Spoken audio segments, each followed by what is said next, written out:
خانم صالحی عزیز، درود بر شما. من به عنوان دختر ایرانی که دغدغه‌های فرهنگی، اجتماعی و اخلاقی زیادی داره، از شما به عنوان کسی که جزء منتقدین جدی وضعیت فرهنگی و سیاسی کشور بودین و حالا در یک تناقض بسیار شدیدی در جایگاه مجری برنامه عشق ابدی قرار گرفتین که در تضاد با همون نقدهایی که داشتین و همون ارزش‌ها، سوال دارم که چطور تونستین در چنین بازی سطحی و آلوده‌ای حضور داشته باشید. شما یه استوری گذاشته بودین و خیلی خوشحال بودید از اینکه تیتر خبری یه روزنامه شدین، ولی با احترام بهتون بگم این چنین تیتر خبری شدن نه مایه افتخاره و نه باعث خوشحالی. شما گفته بودین که نشون ندادن همچین روابط سطحی پاک کردن صورت مسئله است. اتفاقا برعکس، مردم ما خیلی آگاهانه متوجه این شدن که ریشه مشکل از کجاست و به دنبال راهی هستن که این مسیر رو تغییرش بدن و به سمت درستی هدایتش کنن. شما که خودتون به خاطر ابتذال و فساد در سینما از کشور خارج شدین، شما چرا؟ اگه هر کس دیگه جای شما مجری اون برنامه بود، این سوالات برای من پیش نمی آمد. ولی واقعا چرا؟ به خاطر پول؟ یعنی پول انقدر ارزش داره که آخرین رمق‌های اخلاقی جامعه رو بخوایم از بین ببریم؟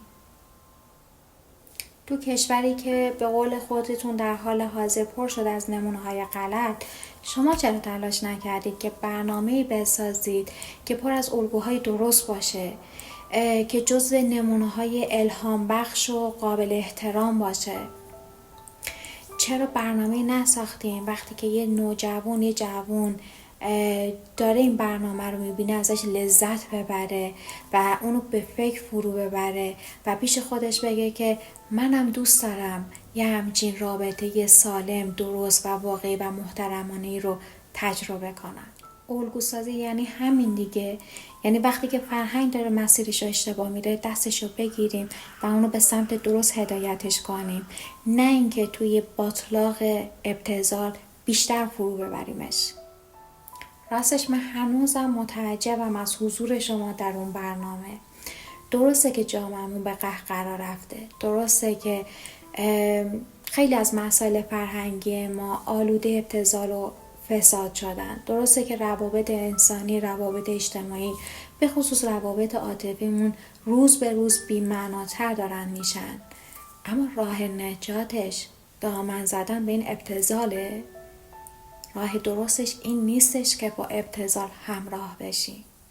خانم صالحی عزیز، شما سالها سابقه فعالیت در سینما و رسانه رو داشتین.